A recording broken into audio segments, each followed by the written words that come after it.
Dans cette interview, j'interviewe un entrepreneur libre avec un parcours inspirant et vous allez voir, on peut sembler diamétralement opposés, mais en fait, on est très similaire avec Alexandre. Bonjour Alexandre. Bonjour Sébastien. Alexandre Ross est un entrepreneur qui a démarré sa carrière, tout comme moi, en faisant du coaching amoureux pour les hommes célibataires, du coaching en séduction. Il était également l'un des premiers coachs en séduction en France. Il a très vite développé une activité qui lui a permis d'aider des milliers de personnes d'abord sur Internet et ensuite d'avoir des dizaines de milliers de gens qui le suivent sur Internet, puis des centaines de milliers de gens qui le suivent sur Internet. Tu pourras nous donner des chiffres un petit peu plus précis dans un instant. Et également d'être vu par des millions de personnes via ses apparitions dans les médias. Et Alexandre, ce qui est intéressant, c'est que son parcours, c'est d'avoir recherché une certaine liberté, de ne pas se laisser enfermer dans le cadre classique qu'essaie de nous imposer la société sur comment on doit gérer notre travail, qu'est-ce qu'on doit faire au quotidien. Et aujourd'hui, je voudrais qu'il partage un petit peu les clés pour pouvoir se lancer, pour ceux d'entre vous qui veulent utiliser Internet pour avoir une plus grande liberté dans leur vie au quotidien, ainsi qu'une liberté financière. Alexandre est un très bon exemple de cela et c'est pour ça que je lui ai demandé s'il accepterait de faire cette interview. Il a accepté. Alexandre, pour bien démarrer, est-ce que tu pourrais nous expliquer pourquoi est-ce que cette opportunité de l'activité en ligne aujourd'hui est si importante ? Bah écoute, je pense que c'est une opportunité qui est absolument énorme et qui n'a jamais été aussi forte aujourd'hui. C'est parce que on peut maintenant dissocier le temps qu'on consacre, l'énergie qu'on consacre dans une entreprise pour pouvoir être beaucoup plus libre et pour générer plus de chiffre d'affaires et pour privilégier la qualité de vie. Moi, il y a toujours un truc qui m'a obsédé, comme je suis fils d'entrepreneur, mes parents sont restaurateurs. Ils se sont tués à la tâche pendant plus de 20 ans dans un boulot, ils se lèvent le matin, il est 7 heures, il rentre le soir, il est 10 heures le matin, et je me suis dit, toute mon adolescence et mon enfance, ça peut pas être ça qui va m'attendre. Je me suis dit, c'est pas possible. Et alors après, à un moment donné, je suis tombé sur, à l'époque, lorsque j'étais étudiant et un petit peu avant, je voyais des sujets qui m'intéressaient énormément sur la séduction, sur le développement personnel, et je voyais des gens qui en faisaient un vrai business. Et là, je me suis dit, waouh, ok. Une alternative est possible. Je voyais d'un côté mes parents galérer et de l'autre côté, je voyais qu'il y avait des choses possibles sur Internet et c'est exactement ce que j'ai envie de véhiculer autour de moi. D'accord. Alors, en prenant l'exemple de ton parcours d'entrepreneur, est-ce que tu veux bien partager déjà quelques-unes des étapes clés qui pourtant ont été marquantes et expliquer en fait quels sont les problèmes communs que rencontrent les gens quand ils essaient de se lancer en ligne et comment est-ce qu'ils gèrent ce problème et comment est-ce que toi tu conseilles de gérer ce problème pour éviter de s'embourber, quoi, pour bien se lancer? Ouais. Moi, à l'époque, quand j'ai créé ma société de coaching en séduction, il n'y avait pas encore les statuts tout légers, tout simples d'auto-entrepreneur, à l'époque en France en tout cas. Et j'avais commencé à créer des grosses structures bien lourdes et vraiment, je m'étais engagé sur des frais pas possibles, alors que je m'étais même pas posé la question de savoir comment est-ce que j'allais gagner de l'argent. Et je pense que ça, c'est un des premiers conseils que je peux donner. Ça sert à rien d'appeler votre avocat, votre fiscaliste, votre comptable pour créer des statuts compliqués, pour créer une boîte, si vous n'êtes pas posé la question la plus importante, qui est quel est mon business model en fait? Comment je gagne de l'argent? Comment je compte gagner de l'argent? À partir du moment où vous vous posez la question, mais qu'est-ce que je dois faire de tout cet argent? C'est que là, il faut créer une société. Mais il faut d'abord se pencher sur ce point qui est hyper important parce que quand on est prêt, quand on a investi plusieurs milliers d'euros dans la création de sa boîte et qu'on se dit ok c'est bon, maintenant qu'est-ce que je fais?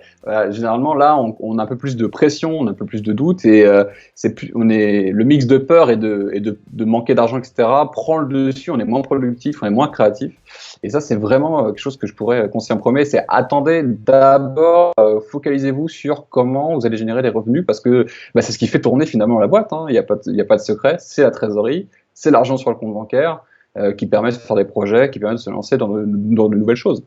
Et aujourd'hui, il y a plein d'outils sur Internet qui sont formidables pour aider à la création de sociétés. Aujourd'hui, on peut avoir des statuts de création de société en un clic pour pas très cher, des modèles. On a même des sites qui peuvent vous conseiller les meilleurs statuts en fonction de ce que vous voulez créer.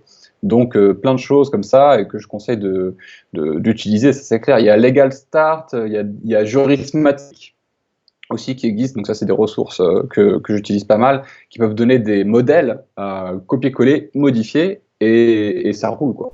Alors, je me permets de souligner une pépite hyper importante que tu as apporté là parce que c'est aussi ce qui a été pour moi une des clés et pourtant il y a plein d'entrepreneurs qui qui n'ont pas le déclic au départ, c'est l'idée que au début, si les 80% du temps qu'on doit passer à réfléchir, c'est sur comment est-ce que je vais faire pour faire entrer les premières ventes et pas sur quel papier administratif je vais devoir faire pour pouvoir lancer la boîte. Et quand j'ai démarré ma première boîte, c'était pareil, c'était vendre les premiers trucs et faire entrer les premières ventes en disant aux gens je vais vous facturer en mettant entreprise en cours de création parce qu'elle n'était pas immatriculée. Et ensuite, le jour où je suis allé immatriculer la boîte, je suis allé immatriculer et ensuite je suis allé à la banque avec 3 000 € de chèque en disant voilà, c'est mon premier mois de chiffre d'affaires que je peux encaisser maintenant parce que maintenant je suis immatriculé.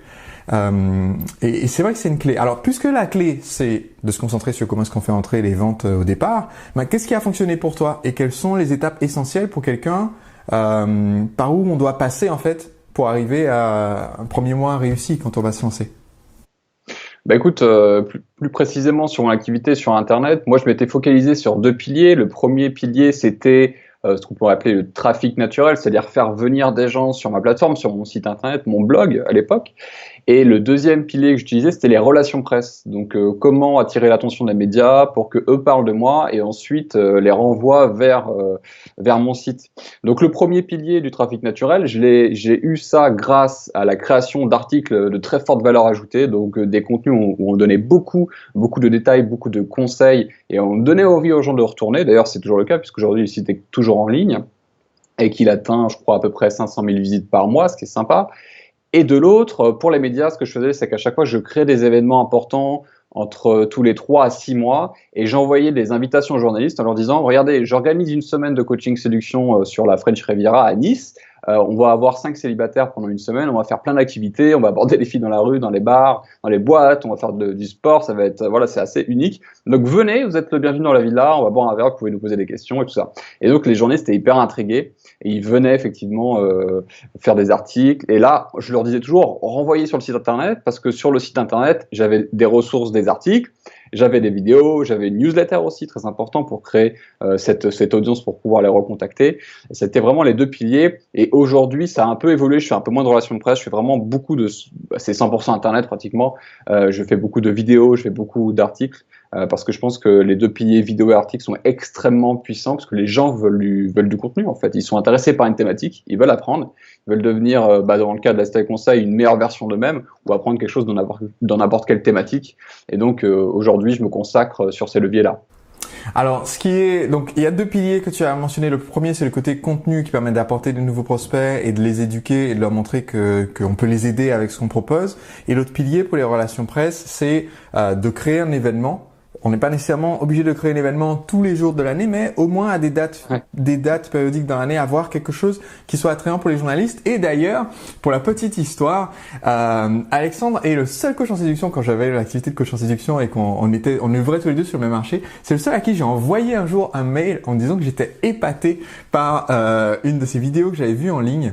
Je me souviens, c'était lors du lancement de La Villa, donc dont tu parlais tout à l'heure, qui était un programme de coaching en fait en résidentiel où tu accompagnais les gens comme ça pendant une semaine. Et ce que j'avais trouvé épatant, c'est que dans ce domaine-là, et je pense que ça s'applique aussi à ce dont on parle aujourd'hui, qui est l'accompagnement d'entreprise que tu proposes et dont on pourra parler un petit peu, mais déjà à ce moment-là, dans l'accompagnement que tu faisais pour ce coaching qui était du coaching personnel, eh bien, j'ai trouvé qu'il y avait une vraie volonté d'aider les gens, pas juste en se disant il y a une technique, ils doivent apprendre une technique, etc., mais plutôt en se disant la personne, elle doit être une personne complète pour qu'elle soit heureuse, pour qu'elle ait des résultats, pour que sa vie se passe bien.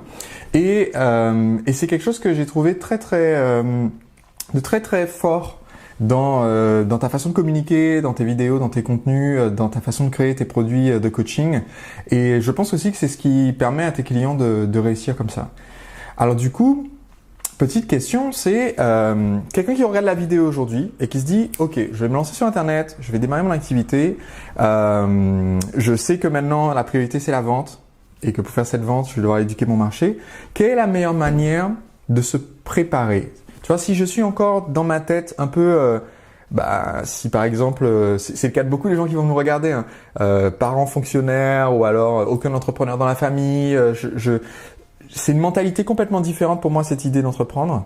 Comment est-ce que je fais pour faire cette transition ?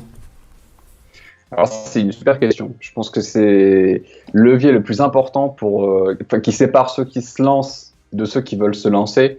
Et effectivement, l'environnement est un facteur clé. Donc moi, ce que je conseille, c'est d'aller le plus souvent aux événements, d'aller au networking, d'aller aux séminaires. Par exemple, ton séminaire que tu donnes, Entrepreneur Libre, ce genre de choses-là, c'est hyper essentiel, hyper important parce que vos proches, surtout s'ils sont pas du tout entrepreneurs, risquent de vous prendre pour un fou en vous disant mais non, il y a que Sébastien Knight et deux, trois personnes qui gagnent leur vie sur Internet, sinon le reste personne. En fait, non, il y a énormément de gens qui gagnent leur argent sur Internet, mais à partir du moment où on n'est pas dedans, donc on connaît pas les mécanismes, on connaît pas les stratégies, ben on voit cette espèce de truc comme ça un peu bizarrement. Et en fait, non. Donc il faut venir aux événements, voir que c'est possible. Et en plus, ça tire vers le haut, c'est hyper important. Et à un moment donné, d'arrêter, et surtout d'écouter ceux qui font déjà du business sur Internet, ceux qui sont déjà entrepreneurs sur le web. Pourquoi? Parce que ceux qui ne mettent pas en application ça, qui n'ont pas un business sur Internet, ne connaissent simplement pas les leviers et vont pas pouvoir vous donner des conseils pertinents. Donc quelqu'un qui va vous dire tu devrais pas faire ça, tu dois faire ceci, cela, posez-vous la question de savoir est-ce que cette personne-là gagne sa vie sur Internet. Et à partir du moment où c'est le cas, vous pouvez l'écouter. Donc le meilleur moyen d'écouter des gens qui gagnent leur vie sur Internet, c'est d'aller dans les événements spéciaux pour les entrepreneurs du web. Donc ça, c'est vraiment pour le côté mindset, état d'esprit. Et juste pour le côté mise en pratique, c'est d'arrêter de chercher à ce que le projet soit parfait avant de se lancer, mais de se lancer aussi imparfait que ce soit, on s'en fiche, parce que ça va évoluer. Parce que la vision parfaite qu'on a de notre projet, elle n'est jamais celle qu'on retrouvera dans la réalité. Et c'est ça qui est intéressant, c'est d'arrêter de se trouver des excuses, d'arrêter de se dire je me lance pas parce que c'est pas encore prêt, de le faire, de se foirer, d'échouer, de comprendre, d'apprendre, de s'améliorer jusqu'à ce qu'effectivement ça commence à tenir la route et on avance. Donc il faut toujours passer à l'action et on réfléchit plus tard, mais on réfléchit quand même. Alors, puisqu'il y a des gens qui vont passer à l'action après un peu nous avoir suivis, maintenant sur le côté marketing. Donc, je me suis lancé, je commence à faire les ventes, je commence à publier du contenu. Est-ce qu'il existe une astuce magique, un truc marketing qui marche à tous les coups, quelque chose qui permette d'obtenir des résultats rapidement? Oui, alors il y a un truc qui est absolument génial que j'utilise depuis quelques mois maintenant et qui m'a donné des résultats dingues, c'est que si on a identifié par exemple un premier produit qui fonctionne parce qu'on a fait un sondage auprès de son audience et qu'on a commencé à construire une audience petit à petit en construisant du contenu, ce qui est hyper intéressant, c'est que lorsqu'on a identifié ces premiers produits, ces premières formations, on peut accélérer très très rapidement avec la publicité sur Facebook et notamment avec les vidéos natives. Alors qu'est-ce que ça veut dire? Moi, j'ai un compte sur YouTube et une page Facebook et je mets mon contenu de mes vidéos YouTube sur Facebook, mais je poste pas le lien de YouTube sur Facebook. C'est-à-dire que je télécharge mes vidéos au sein même de Facebook et comme Facebook veut détruire et prendre le contrôle de la planète, mais détruire YouTube surtout, ils vont mettre en avant les vidéos. Et donc, quand on met en avant ces vidéos avec de la publicité et que derrière on propose cette super offre, et qu'on met tous les jours un peu d'argent et on essaie d'augmenter le palier de publicité, on se rend compte que c'est un accélérateur qui est absolument énorme. J'ai testé donc cette technique que je fais. Donc, je mets mes vidéos sur Facebook, je mets de la publicité en ciblant des gens de mon audience, de type de mon audience. À chaque fois que je mets 1 euro dans la publicité, je récupère entre 3 et 6 euros automatique tous les jours. Donc ça, c'est vraiment, vraiment bien. Et surtout, la cerise sur le gâteau, c'est qu'il y a pour moi, il y a une révolution qui est absolument énorme, c'est Facebook Live. C'est-à-dire qu'on peut créer comme une émission de télé en direct avec son smartphone, on prend son téléphone, on se filme en direct, on est diffusé auprès de toute sa communauté et derrière, on peut aussi faire la diffusion en publicité de ce direct-là et Facebook pousse aussi. Facebook vous pousse à utiliser ces outils, donc il va pousser la publicité de ce live. Donc pour moi, le futur et ce qui est très rentable même dans le présent, c'est la publicité et le direct en le boostant avec la publicité. Alors, ça vous prendra peut-être un petit peu de temps, ça vous demandera un peu de repères pour comprendre un peu ça, voir quel est le budget, quelle est l'audience, etc. Mais c'est fulgurant, alors qu'il y a quelques années, on pouvait pas vraiment faire ça parce que à l'époque, la vidéo n'était pas aussi développée, le système de publicité sur Facebook existait à peine, on n'avait que, entre guillemets, à bloguer sur du contenu en article, alors qu'aujourd'hui, on a plein de leviers absolument extraordinaires, en plus, qui permettent d'avoir une croissance très rapide. Donc là, il y a vraiment des choses à faire, quoi.